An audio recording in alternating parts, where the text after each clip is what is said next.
Everyone, Jenna Mike here. We're back with another video. Today, I'm with a very, very special guest today, my friend Jake. Jake, how you doing, man? Doing good, Mike. How are you doing? Thank you for having me. The final episode of season one, because it will be season 2 of Creature Commandos. This is the final episode of season 1, and this was a long wait for this to get to this point, and now we kind of prepare in the new year for 2025. But how was your overall thoughts in terms of this whole season to from when it first got announced to now you watched the first beginning of the season? Now, all right, you got the full picture. How you feel now? Well, honestly, at first I was skeptical because I was like, really, this is where you're going to start off your DCU? This is going to be your announced project? But I took a few steps back. I was like, you know what? If there's one thing that James Gunn is skilled at, and this has been said several times, he takes those who asks for this characters, the who asked for this concept, and he turns it into something really compelling that people like. I mean, you look at the Guardians movies with Marvel, and he's done that again with this. And it did not take me long to get hooked into the show. I loved all the characters' personalities and how they bounced off of each other, and how each episode kind of leading up to this, and this one too, to an extent, you were getting the main plot, but then each episode you had this little B plot where it was the backstory of a different member each time, and it led up to a beautiful conclusion in the finale, and I really like how they ended it. Yeah, with having each episode center around a specific character, but to have this kind of be the most tragic of them all, because you thought Weasel, was the more darkest, or Dr. Phosphorus, but this one was the most saddest, only because she's actually the person that really didn't do anything wrong, or didn't actually cause harm to somebody or anything like that. No, she was actually the nicest person, and quite frankly, the most human out of this team of monsters. And you could see her getting transformed a little bit during the whole club sequence where her and the bride are in that brothel, but now you see what's built off of that, and they really take Nina's character to another level. Yeah, because with this episode, kind of concluding to building up to them trying to assassinate the princess when they realize, oh, they made a mistake, but then you find out, oh no, they didn't, but it's too late, you're like, they didn't make a mistake, but they don't know they didn't make one. They're still on this path, and that's how you build up drama, because in your mind, it's slowly building up to it, but you're like, oh my God, how's it going to go down? Right, and I felt like with the way how each the momentum of this entire season kind of build up to this, I saw some people's reactions where they kind of feel like this is kind of left anticlimactic or so, only because hey, it didn't feel like we had a really full complete conclusion, right? Because you have Superman coming out in July, and everyone thought, oh, this is not kind of, I don't know where the story leads into Superman, whatever. I'm like, well, there is seeds there, but that's not the point. Right. I think after the announcement of season 2, I think people will be more satisfied. You know what? All right, I'm happy what we got here, and I'm engaged with this concept and stuff. And now I get to see, how these members evolve into season 2, and also new members too. So, but what was just one of your highlights of this episode? So for this episode, like you said, the Nina backstory was really emotional and well done. Action was great. Just that little sequence in the climax to where you see Waller start to realize what's happened. They see the remains of Clayface in the house, and just that sequence where you see it building up to where you have the Commandos on one path and Waller's on the different one, because they realize now everything that they've learned, and just that minute of buildup as you're dreading what's about to happen. So from a narrative point, that was definitely a highlight for me. And then one of the highlights that just kind of fleshed out the wider world is a few minutes into the episode, they name drop Star City, home territory of Green Arrow. So that builds up the world even a little bit more. So that's one thing I love that the show has done too. That is they've laid out these little seeds that have fleshed out the wider world. Because obviously in the last episode you had Gotham before this, and then this little Star City drop. Right. It's that's how they're building out this world. I mentioned this in a previous review that I love about with the writing of the show is the fact they don't treat us like we're idiots. I know we can be idiots sometimes, but I'm saying with particularly with this show is what city we're in. We know, like, what type of like, even with Star City, like, what city that belongs to, whatever, or even going into like mentioning of like Bloodhaven or other things like that. It just like, it's more of that is expanding. And again, it's not like trying to put you in the face, like, no, where we are, and here we're expanding it. And I love the fact that they how they basically kind of allowed us to kind of follow this episode into this new into this new universe, but with a team that I think none of us really asked for, but we glad we have at this point in his edition. And now that I'm like in my head worrying like where I'm gonna see these people next in live action, like, the bride, because like think about it, she has been the de facto leader at this point, and much, but not by choice. It's like she just, oh yeah, by circumstance, here I am. But like, I don't know, I just feel like to get to that point when she assassinated the princess, like, I'm not doing this because I'm trying to be a hero. I'm just here to do this because you killed the only friend I ever had. But it's like she's been guarded for centuries at this point, right? Emotionally, and rightfully so for what she experienced. But at the same time, also, like, when she's the type of person that she's afraid to be vulnerable, acting like she's the hard person, but really she's deep down inside asking for someone to actually care for her. But and in this case, what you have here is like, okay, yeah, the moment she actually lets somebody in, she got gutted like a fish. No pun intended. But yeah, but what was your thoughts on that moment? Oh, I mean, when you look at the episode and kind of the show overall, now that all of it's out there, it was kind of inevitable that something like that is going to happen, looking at it in hindsight. And I feel like the bride is just, like, as we know her now, is just kind of one of those things where, like, if she gets a little bit of good in her life, it's going to be stripped away from her at the end of the day, and it's just not going to last. And I liked how, and there could have been people going into the show that they thought the whole team was going to make it out of it.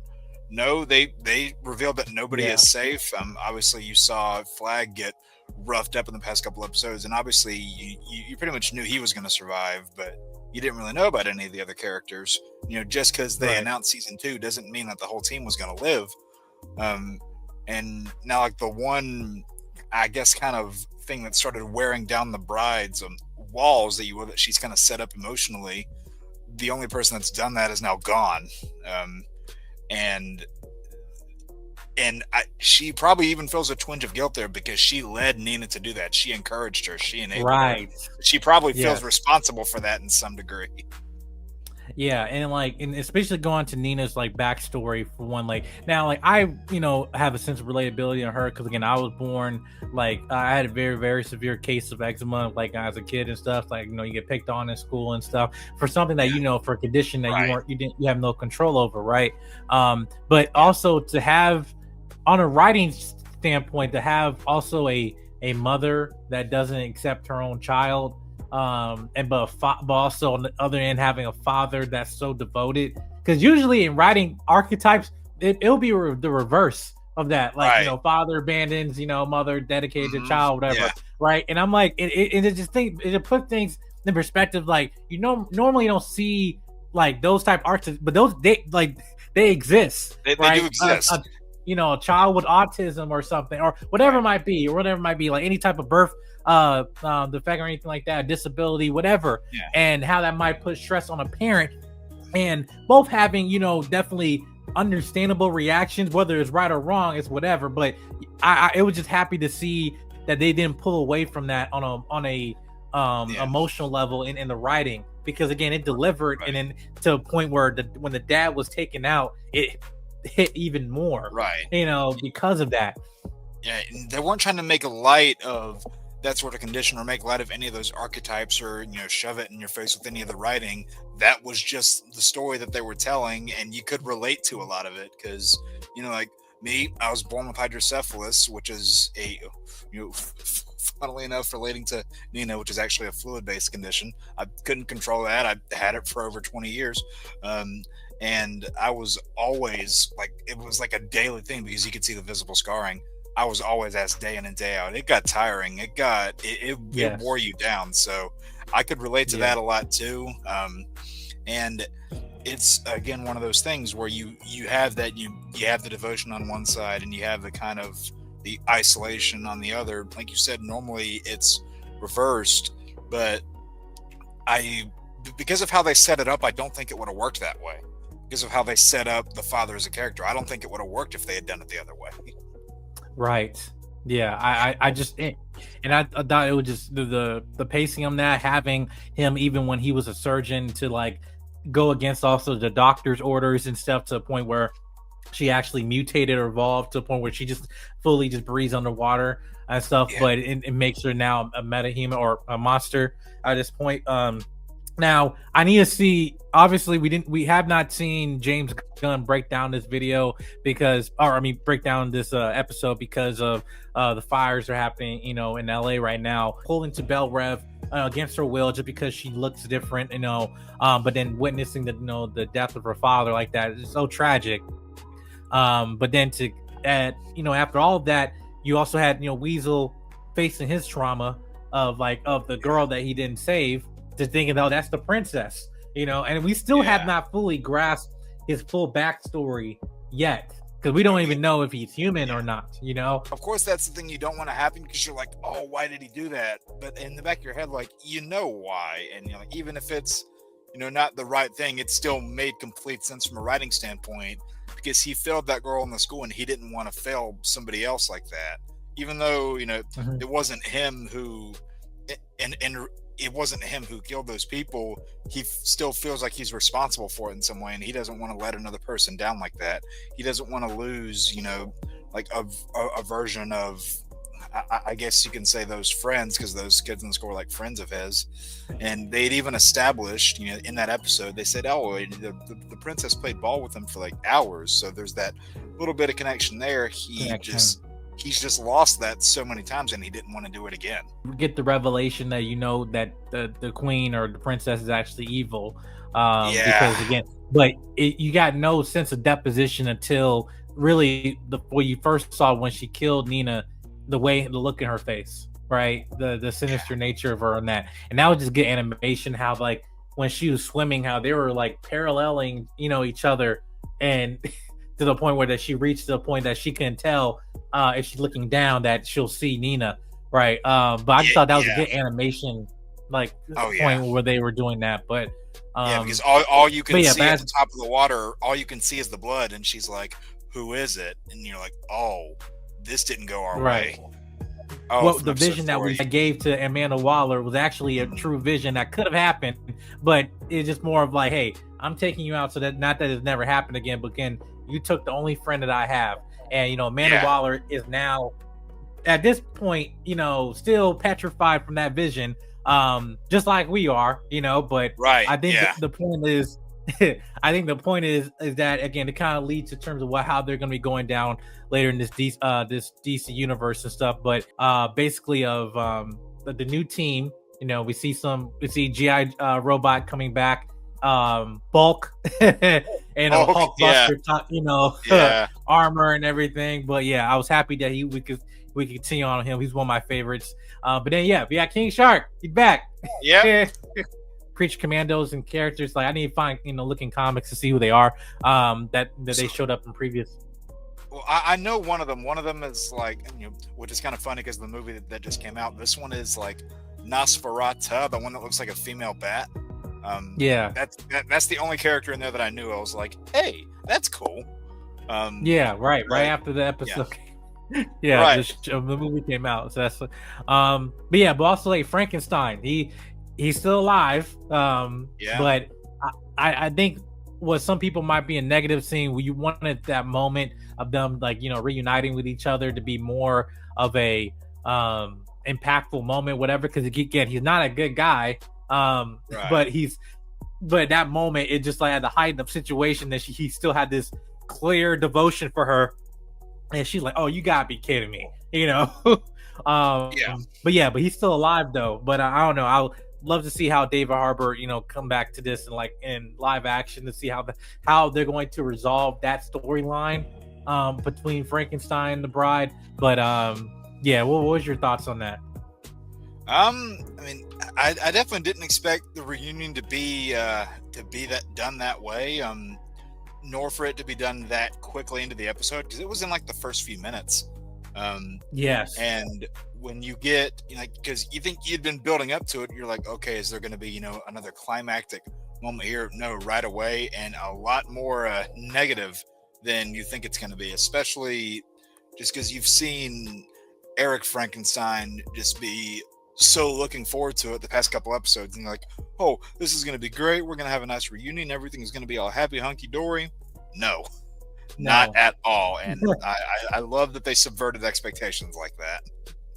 Season kind of wrapped up now. This is like, okay, I don't know when Creature Commando season 2 is going to come in terms of the timeline, but I would love to see obviously this thread like continue on, not just in Superman but in Peacemaker, just to see like how like Amanda Waller and like her, Argus and all that stuff, like how that's going to evolve, because this is you basically led to the death of a foreign princess, and like you think it's not going to cause war.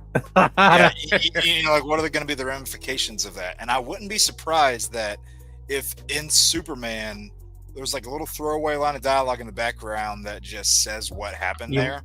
Like a newspaper, or a headline or something like that, because we know, for one, we saw Gorilla Grodd in this season and in the vision and everything, but apparently the country, there was an Easter egg in the Superman trailer that Gorilla Grodd is attacking that country where the boy is pushing the Superman flag. And crying out to him, Superman. But I don't know how that's gonna tie into stuff, but again, first chapter, gods and monsters. So again, we got the monster side. Hopefully we'll see the god side in the Superman, in July. But hopefully not in the gods version of Zack Snyder vision and everything. But we gotta make this person. Hey, he's still a person. You know what I mean? Hey, we gotta put the man in Super. Yeah, exactly. Put the human in Superman. Human. Yep, there you go. Right. But that concludes our review. You can shout out where people can find you on your channel. Find me here on YouTube at Joypad Jake, and this is what I do down here at the bottom. We do Let's Plays, we do rankings of character costume designs, character designs in video games. Our last one was Venom, and we have a Green Lantern one coming out tomorrow. We do retro reviews of older games. Our next review is X-Men Legends 2 Rise of Apocalypse.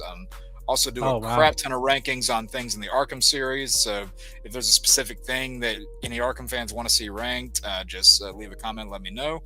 And trying to get to 2,000 subs by the release of Superman. So I want to see if we can make that goal. Make sure you subscribe button, comment, like, and share. And we'll see you guys in the next video.